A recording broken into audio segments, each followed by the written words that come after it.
Alright, time for the real shit to start. Okay, that's what I thought. Yeah. Exploring the realms of spirituality, have you ever had a profound spiritual experience that left a lasting impact on your beliefs or worldview? This could have been done through drugs, religion, near-death experience, or a personal revelation. Sure. When I was in my early 20s, when I was still in college, I took a taxi with 3 friends to the middle of the Brooklyn Bridge, and we climbed to the top of it. There was a ladder, and my friend I was with got naked and walked up and down the cable of the bridge. He had no fear of heights. I did. I don't know how the fuck I got up there, but it was just this beautiful thing. I remember him going up and down the cable, and there was a cop car below chasing after another car with lights on, and the car didn't, if it looked up, it would have seen a naked male, walking up and down the cable. And I found it really profound, even though we didn't do much other than go up there and look, but just to see the view of Manhattan from this vantage point with the American flag blowing in our face. It's something that I always recall. And I don't know how I got up there. I mean, and how I got down. It was a 200-foot ladder. But then I had 4 experiences, but I'll just talk about the first one. In my early 50s, I did ayahuasca, and it was really profound, I have to say.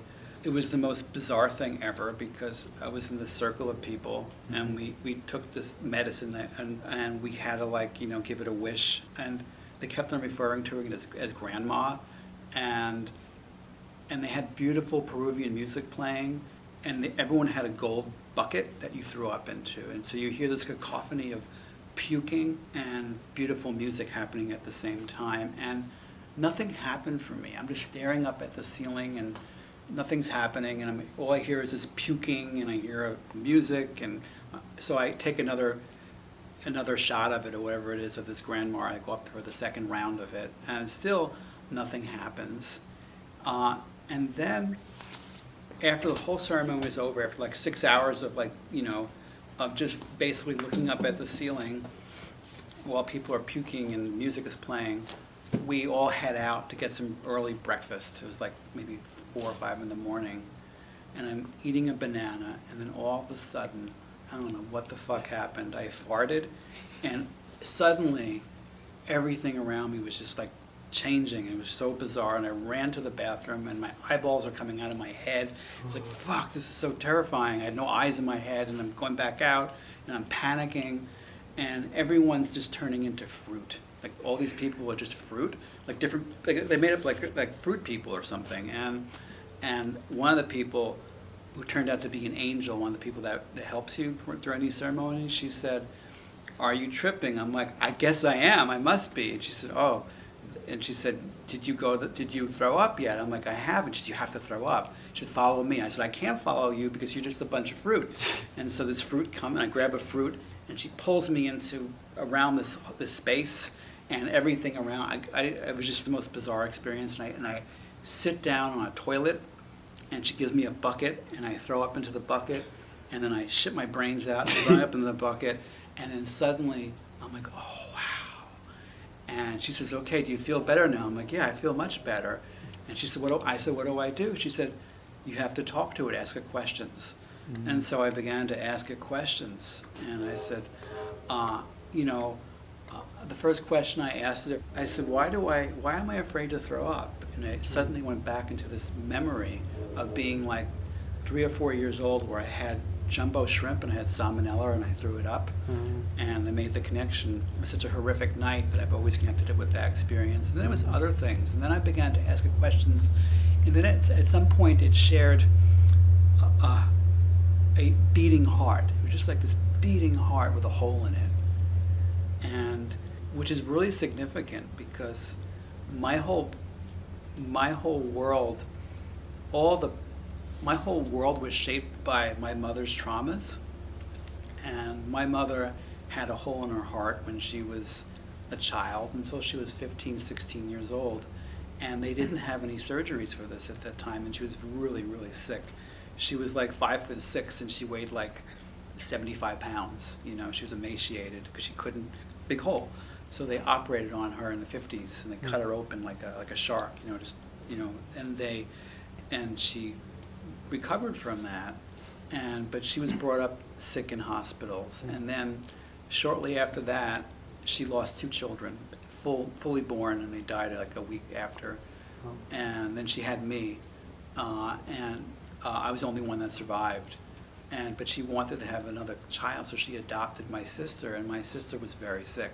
They found out 2 years later, and she was almost institutionalized. And so again, my whole mother's life was about hospitalization and being and playing, being a nurse, nurse or a patient. And my mother developed Munchausen's, and throughout my childhood, she did Munchausen's to my sister. You know what Munchausen's is, right? I don't know. Munchausen's is when you make people sick so you can take care of them. And so You she make made people my sick. sister sick to take care of her. They put her on a medication to stop her seizures that was way too strong. Mhm. And even though they had better medications that came out shortly after, my mother kept her on this medication that made her very, very sick. And she put me in a back brace and all kinds of weird shit I didn't need a back brace for. And so I have a lot of body dysmorphia issues because of things that she had done to me and my sister. But it all comes back to this hole in the heart. But to get back to that experience, though, it was just this really profound experience where I was talking to this drug who was talking to me, and I'm asking it questions and it's answering them. And I began to feel that for the first time in my life, I realized that we're not alone in our thoughts, that there's consciousness all around us, and that we just don't perceive it.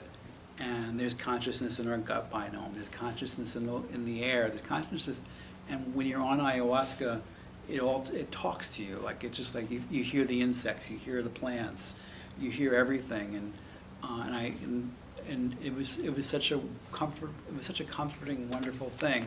And I was talking to my actual grandmother, and like it's all there, and I just felt like a small part of a much bigger universe, and and when it was over, I felt like my brain went through like a car wash, and I just felt really, really just wonderful, and it lasted for months and months and months, and it was such a profound experience that anytime I feel depressed or anxious or angry, I just have to look back at that experience. So I did it 4 times, but any of those experiences, even though they were really like kind of like a roller coaster ride and nightmarish at parts, it brings me tremendous comfort, and it's a wonderful thing. It's like it's hard to explain, but I'm not afraid of death anymore. Like when my father died recently, I told him about my journeys with ayahuasca, and and it was just, and like of course when I die I'm going to be afraid, but Yeah. it was very comforting to know that we transition, we just change it to something else, and that we just have this illusion that we only exist in our heads, but really we all share the same feelings, we all share the same kinds of thoughts, and they pass through each other. So I mean, that was one of my experiences. Yeah. That was such a good one, right? Yeah, good one. Yeah. Okay, good. Yeah. That's making the final. Yeah. Okay. Good. That's deep, though. It was deep. All right. Yeah, that's the whole point of this. What do you want to do before you die? Question. What do I want to do before I die? That's a really hard question.